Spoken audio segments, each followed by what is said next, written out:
Hey everyone, today I want to take this super cool battle pack and make it into two incredible MOCs. This battle pack is such an amazing package full of clones, droids, and super cool builds. One of the best of all time, and I want to build even more MOCs with it. So for this video I'm going to take all the best parts of this set and make them into MOCs. Let's get into the first one where I'm just going to use these minifigures here.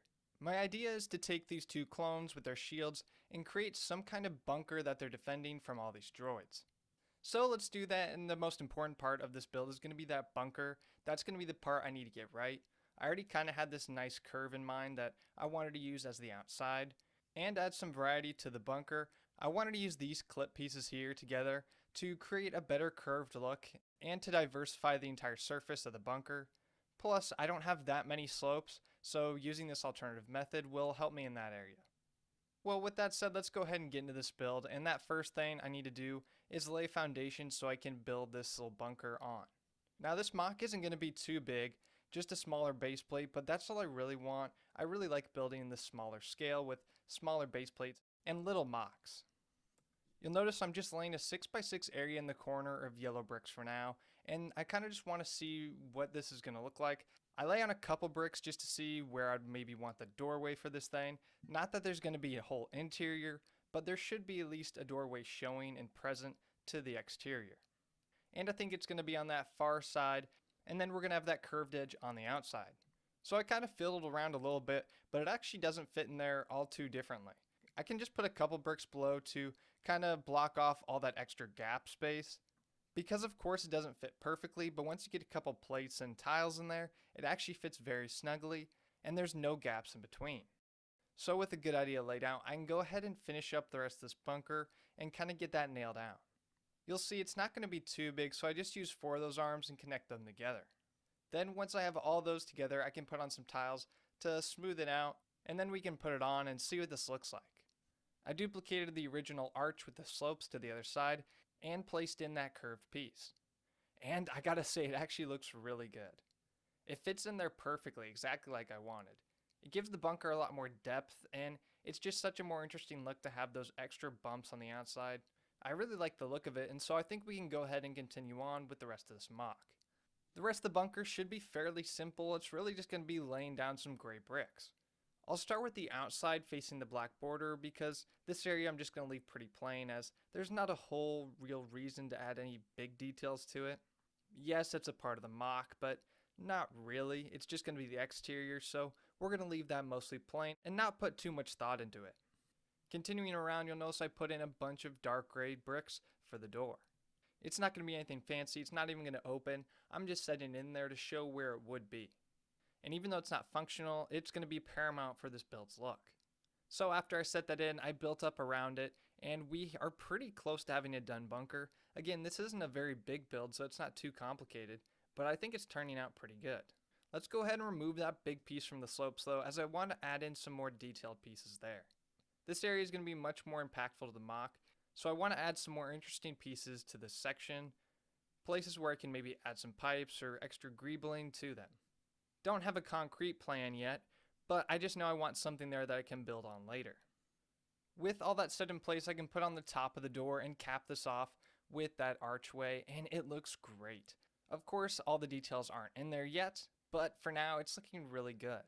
The only issue I see right now is that front area of the bunker. Where that curve touches the ground is kind of a little weird, so I need to get a tile in there to clean that up. Plus, I'm realizing I don't want that actually to be green. I kind of want a flat area for the clones to stand outside of the bunker. And so to do that, I raised a tile up in front of it, and to match it, I put a dark gray one underneath the initial bunker, which I think actually looks really good. It makes it pop a little more and works surprisingly well. Not to mention, it gets rid of the gap entirely. You can't even see past it. It looks wonderful. It actually ended up working out for the best. However, with that sorted out, we can go ahead and work on the rest of this kind of landing pad area on the outside of the bunker.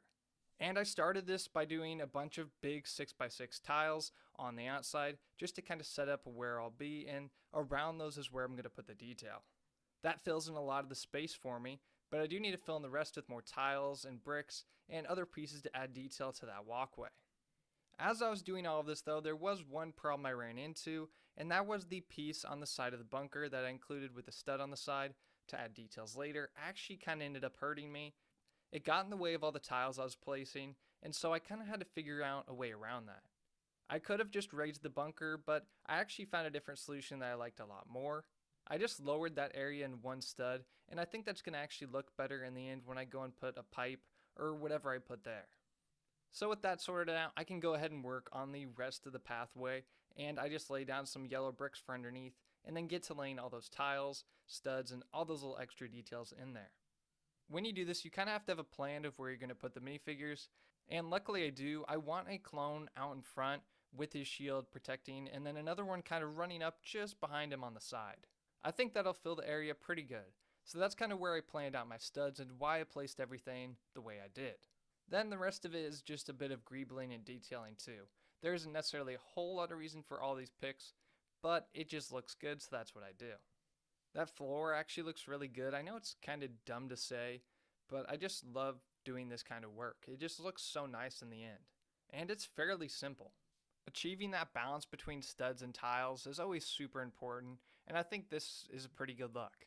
With that done though, let's go ahead and add those details to the bunker too and really finish it off. Those two headlight pieces, I have a grate that I'm going to put in there, and as I'm doing that, the wall actually caves in on me. I was pressing just a little too hard. No big deal though, again, this isn't a very big build, so it's super easy to put back together. Once I got that back together, there was one other thing I wanted to add, and that was just kind of like a pipe system on the side of this bunker.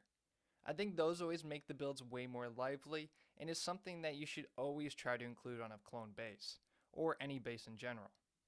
Maybe it's just me, but I think the use of other Lego pieces that don't look like traditional Lego really elevate the set. These little greebling details are always just so important. It's like with the flooring that I just mentioned. It's something super small but very significant. It all looks really good to me, and so I think we're safe to move on to the terrain. The outside of the base where the droids will be approaching from. Out in here, I'm not going to do anything too special as it's not really the main feature of the MOC. I'm just going to lay a bunch of green bricks down and maybe some foliage on top after that. I added in a couple plates on the bottom just to change the terrain elevation in a few areas, but nothing too crazy. At this point, I'm just building pretty basic because really the bunker was the whole point of this build. That's really what I wanted to make and focus my attention on. After I get that in though, I do feel like something's missing. It's hard to say exactly, but it just felt like there wasn't a great connection between the two.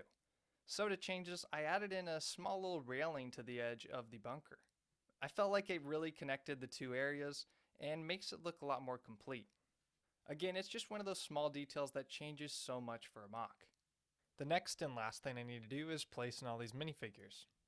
Putting them in, the droids look good, but I think the clones are what make this MOC. The white really pops out at you, specifically though the red shock trooper. His red looks amazing and is a perfect contrast to that bunker. Not to mention it feels right at home. With all that in, it's a complete MOC. I would normally add some more vegetation to the green area, but I honestly don't think it needs it. I kind of like how the bare landscape compares to the bunker. And so that's why I left it. And I think it was a good choice. I really like this build. All around, it's just pretty good. I just like the bunker look. Then you combine that with the clones and their shields, it just has a perfect feel to it that is natural. This feels like an in-universe scene. I'm really happy with what I did here, and with this MOC completed, I feel happy enough to move on to the next one. This next MOC I already started on, and I have a base down, a bunch of yellow plates placed all around, ready to build this kind of swamp on. So that said, I need to add some water to it to really capture that swamp vibe and look. You'll see I use the snot technique for my water, and I just kind of place those in for now, and then cover up the edges with the green plates. And so when I get all the water placed in, that's what I do. I get to work placing in green pieces everywhere, starting with around those water areas, as that's going to be the hardest places to kind of maintain and make look good. A few of the edges will line up good with the normal bricks, but other places I'm going to have to get a little more interesting with my techniques. Normally I just use a plate and kind of lay it over the top, covering up all the cracks while also leaving plenty of blue and water showing. That's what I do right here and on most of them. You'll see this is the same method I carry out through pretty much this entire build here. All while I'm doing this, I'm also keeping in mind this is a swamp, so I kind of want the terrain to be unlevel and a bit rough. I'll still add some vegetation later, but this for now is what I'm going to really need to be focusing on, getting a good foundation. This groundwork's a little tedious, but I get through it soon enough. And with that done, the next thing I want to add in is a tree. Now I already have one pre-constructed, ready to go. I just have one big one I wanted to place in.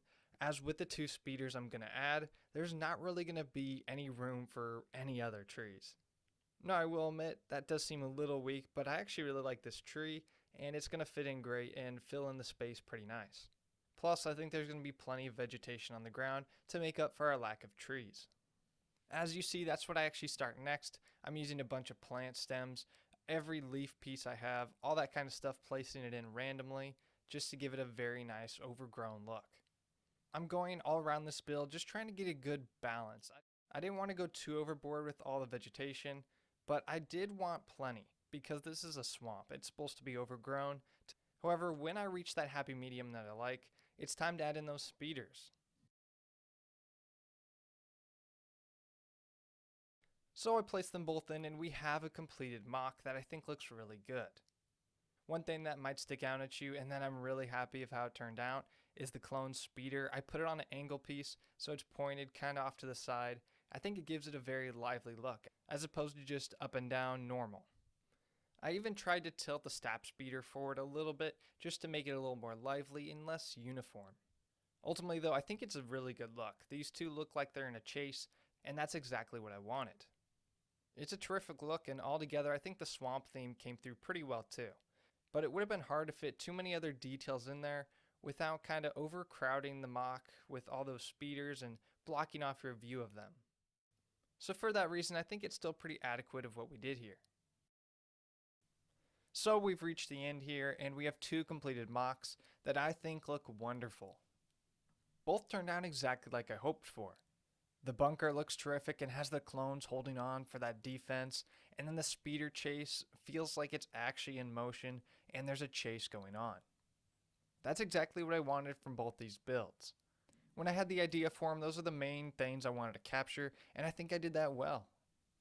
If I had to pick a favorite though, I'd definitely have to go with the bunker. I think the clones staying right next to that build look amazing. It definitely feels like a clone bunker in that they're trying to defend it with their riot shields from the incoming droids. It looks perfect and exactly how I planned it in my head. So I think that one's definitely the best, even though the speeder chase is pretty good too.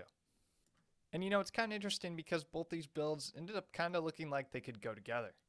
I put both the base plates together and they look pretty close to each other, like almost an extension of one another. That wasn't really planned, but it's kind of just a happy accident. Seriously though, I really like how these MOCs turned out, but now I want your guys' input on what do you think? Did you like my MOCs? Do you have any recommendations or recommendations for future MOCs? Let me know all that down in the comments below. Like and subscribe for more, and until next time, I'll see you guys later.